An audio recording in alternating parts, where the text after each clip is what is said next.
Welcome to భీమరాముస్ read and reflect 2. FA2కి read and reflections ఎలా రాయాలి, ప్రతి క్లాస్కి ఎలా రాయాలి అన్నది క్లియర్గా ఇక్కడ ఎక్స్ప్లెయిన్ చేశాం. చూద్దాం మళ్ళీ డీటెయిల్డ్గా ప్రతి క్లాస్కి కూడా ఎలా ఇవ్వాలి, టీచర్ స్టూడెంట్ ఎలా ప్రజెంట్ చేయాలన్నది చూద్దాం. Well, this is my latest book అండి, easy way English for class 10. ఈ బుక్లో అన్నీ ఉన్నాయండి, స్టూడెంట్స్కి కావాల్సిన డిస్కోర్సెస్ విత్ లేఅవుట్స్ అండ్ అన్ని major and minor discourses, grammar topics, passages అన్నీ ఉన్నాయండి. ఇలా చెప్పుకుంటూ వెళ్తే దీనిలో మోడల్ పేపర్స్ కూడా ఉన్నాయి. మీకు ఒకవేళ ఈ కాపీస్ కావాలంటే ఈ నెంబర్కి వాట్సాప్ కానీ కాంటాక్ట్ కానీ చేయండి, you will get the copy. Well, and ఈ పీడిఎఫ్ ఫైల్ కూడా ఉందండి. ఈ పీడిఎఫ్ ఫైల్ కావాలంటే మాకు ఒకసారి వాట్సాప్ చేయండి, మేము అవి పీడిఎఫ్ ఫైల్ కూడా పంపిస్తాను. వెల్, 10th క్లాస్ వాళ్ళకి ఇక్కడ మనం తీసుకున్నది ఏంటి అంటే ఒక పోయం తీసుకున్నాం. అసలు ఈ రీడ్ అండ్ రిఫ్లెక్ట్ అంటే ఏంటి? రీడ్ అంటే తెలుసు మనకి, అండర్స్టాండ్ చేసుకోవడం, ఊకే చూడడం కాదు. రీడ్ అంటే అండర్స్టాండ్ చేసుకోవడం. రిఫ్లెక్షన్ అంటే మన థాట్స్ కానీ మన ఒపీనియన్స్ని కానీ పేపర్ మీద పెట్టడం అండి. అంటే మనం చదవాలి, ఆ చదివిన దాంట్లో మనకున్న ఒపీనియన్ ఏదో పేపర్ మీద రాయడమే ఈ రీడ్ అండ్ రిఫ్లెక్ట్. దీన్ని ఒక సిస్టమేటిక్ వేలో చేయాలి. అంటే సోర్స్ అని, డేట్ అని, టైటిల్ ఆఫ్ ద పోయం అని, name of the poet, genre, ఇంకా prize, book, title of the book, ఇలా చాలా ఉంటాయండి. ఇక్కడ పోయం తీసుకున్నాం కాబట్టి ఆ టైటిల్ ఆఫ్ ద బుక్ అలా ప్రజెంట్ చేయలేదు.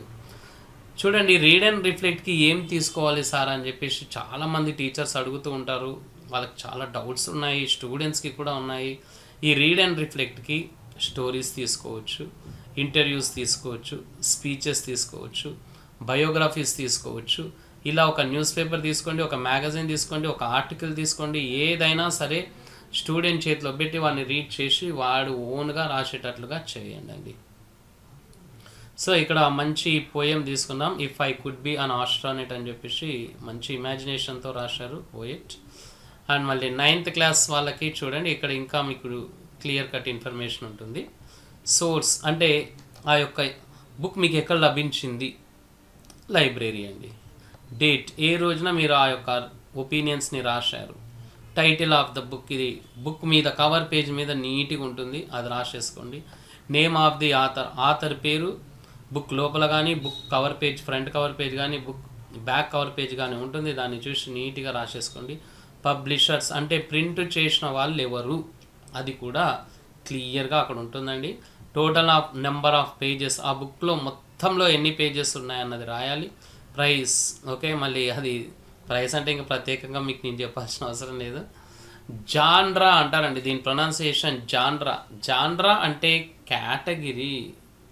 అంటే మనం ఇంతకుముందు డిస్కస్ చేసుకున్నాం కదా, ఒక ఇంటర్వ్యూ తీసుకోవచ్చు, ఒక స్టోరీ తీసుకోవచ్చు, ఒక స్పీచ్ తీసుకోవచ్చు, ఒక బయోగ్రఫీ తీసుకోవచ్చు, ఒక పోయం తీసుకోవచ్చు. అలా ఏది తీసుకున్నాం అన్నది అక్కడ మెన్షన్ చేయాలి, మనం క్యారెక్టర్స్ మెన్షన్ చేయాలండి.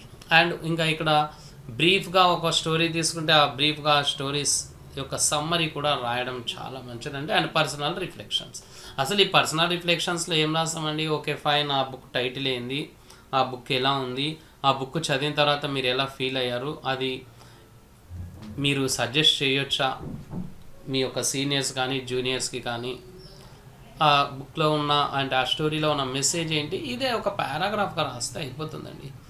వెల్, ఇది మా వాట్సాప్ గ్రూప్ అండి, మాది వాట్సాప్ గ్రూప్స్ ఉన్నాయి, చాలా గ్రూప్స్ ఉన్నాయి మావి, చాలా గ్రూప్స్ ఫుల్ అయిపోయాయి కూడా. ఒకవేళ మీరు మా వాట్సాప్ గ్రూప్లో జాయిన్ అవ్వాలంటే ఈ నెంబర్కి జస్ట్ గ్రీటింగ్స్ అని పంపించండి. ఆ గ్రూప్లో జాయిన్ అయితే మీకు ఇలాంటి అప్డేట్స్ చాలా వస్తుంటాయి, మీ క్వైరీస్ని కూడా మేము క్లారిఫై చేస్తుంటాం. 8th క్లాస్ కూడా ఇలానే అండి, same to same 9th class ఎలా చూసాము, ప్రతి క్లాస్కి ఇంక ఇలానే ప్రజెంట్ చేసుకోవాలి. కానీ 6th క్లాస్ అలా ఉంటే జస్ట్ షార్ట్గా రాయించడం మేలండి. పెద్ద పెద్దగా పిల్లలతో రాయించి మనం ఇబ్బంది పెట్టకూడదు, వీటి మీద టైం ఎక్కువగా స్పెండ్ చేయకూడదు. అంటే స్టూడెంట్స్ నేను చూస్తున్నాను ఎక్కడికి వెళ్ళినా writing work, class work, reflection, project. 1 point learning మీద ఫోకస్ పెడితే 99% స్టూడెంట్ రైటింగ్ వర్క్ మీద పెడుతున్నాడండి. అది కూడా వాస్తవం చెప్తున్నాను, కాపీ రైటింగ్ మీద పెడుతున్నారండి. వాళ్ళు ఓన్గా రాస్తే అంతకన్నా మంచిది ఏం లేదు మనకి. బోర్డు కూడా ఇంట్రడ్యూస్ చేయడం ఏంటి అంటే ఓన్గా రాయాలి స్టూడెంట్ అని. మళ్ళీ మేము ఇక్కడ ఎందుకు ప్రజెంట్ చేస్తున్నామంటే ఇలా ఒకటి మీకు శాంపిల్ ఇస్తే ఈజీగా అయిపోతుంది. అండ్ ఒకవేళ ఈ యొక్క పీడిఎఫ్ ఫైల్ కావాలంటే మాకు వాట్సాప్ చేయండి, ఇక్కడ క్లియర్ కట్గా ఇచ్చాము. అండ్ సబ్స్క్రైబర్స్, వ్యూస్, ఇంకా అవన్నీ మీకు తెలిసిన విషయం అండి. నేను మళ్ళీ ప్రత్యేకంగా దాని గురించి ఎందుకు చెప్పాలి. Thank you so much.